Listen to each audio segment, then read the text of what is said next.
ایک حدیث سرسدہ کی سنن نسائی اور ابن ماجہ نے بھی اس کو روایت کیا ہے. حضرت طلحہ بن عبید اللہ رضی اللہ تعالی عنہ روایت کرتے ہیں کہ دو آدمی بغیر رسالت میں حاضر ہوئے. عرض کیا رسول اللہ صلی اللہ تعالی علیہ وآلہ وسلم ہم اسلام قبول کرنا چاہتے ہیں. رسول اللہ کے ہاتھ میں اسلام قبول کیا. اسلام قبول کرنے کے بعد جو اسلام کے حقوق ہے انہوں نے ادا کیے. حج کا وقت آیا تو حج کیا, زکات کا وقت آیا تو زکات دی. 5 وقت با جماعت نماز ادا کرنے والے صحابی کی زندگی ایسی زندگی ہے کہ صحابی کے ایک لمحے کی زندگی اور کوئی غوث قطب عطار پوری زندگی رب کا ذکر کرتا ہے اور حضور پر درود پڑھتا ہے. پوری زندگی اگر رب کی یاد میں گزارے تو پھر بھی اس صحابی کے ایک لمحے کی زندگی کے برابر نہیں ہو سکتا.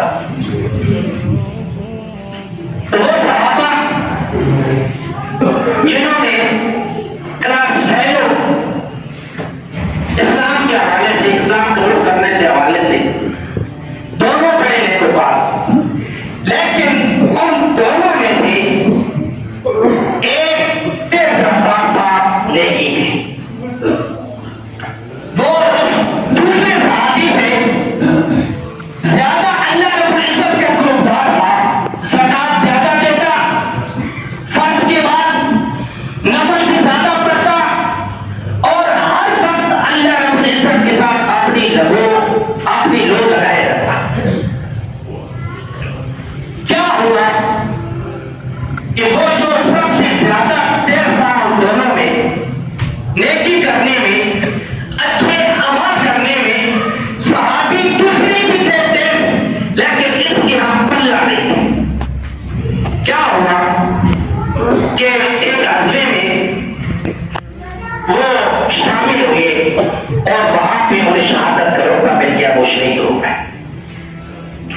دوسرے صحابی جو نیکی میں ان سے کم درجے میں تھے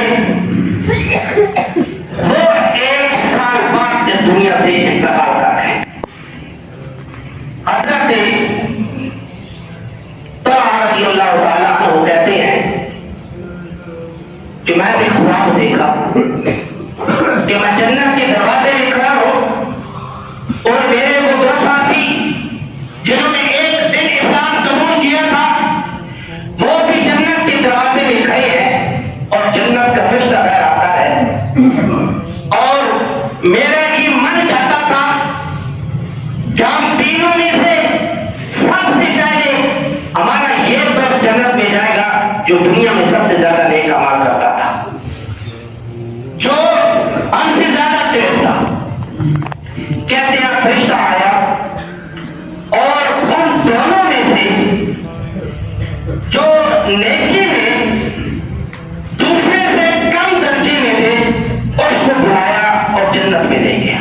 میں بڑا حیران ہوا اور تعجب ہوا کہ نیکی میں یہ زیادہ فاسٹ تھے, یہ زیادہ تیز تھے, لیکن یہ جنت میں پہلے کیوں چلے گئے؟ کہتے ہیں کچھ دیر گزری تو وہی فرشتہ جنت والا آیا اور دوسرے صحابی کو اندر لے گیا اور مجھے یہ بتا کر گیا کہ آپ کا بھی وقت نہیں ہے, آپ واپس چلے جائیں. کیونکہ وہ ظاہری طور پہ ایک دنیا میں موجود تھے اور ایک خواب دیکھ رہے تھے. حضرت طلحہ نے واپس آ کر یہ خواب صحابہ کو سنایا اور اس خواب کا اتنا چرچا ہوا کہ یہ بات چلتے چلتے برگائے رسالت میں پہنچ گئی.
دن کو روزہ رکھا اور رات کو قیام کیا.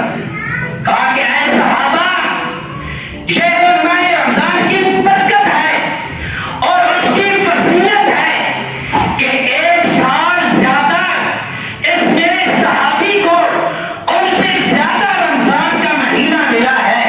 اس کی برکت کی وجہ سے اللہ رب العزت نے ان کو نیکی میں ان سے اتنا زیادہ آگے کر دیا کہ انہوں نے پوری زندگی ان سے زیادہ زکات کی، ان سے زیادہ نمازیں پڑھی، ان سے زیادہ قرآن کی تلاوت کی، ان سے زیادہ حسن اخلاق کیا، لیکن انہوں نے پوری زندگی ان سے کم درجے میں کیا.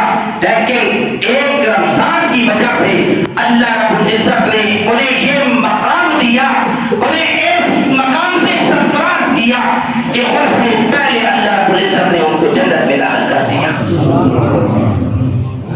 اب ہماری زندگی میں یہ رمضان ہے، ہو سکتا ہے کہ اگلا رمضان ہو یا نہ ہو. کیا ہو کہ اللہ رب العزت ہمیں اس کے رحمت سے بیٹھنے کی توفیق عطا فرمائے. وآخر دعوانا الحمدللہ.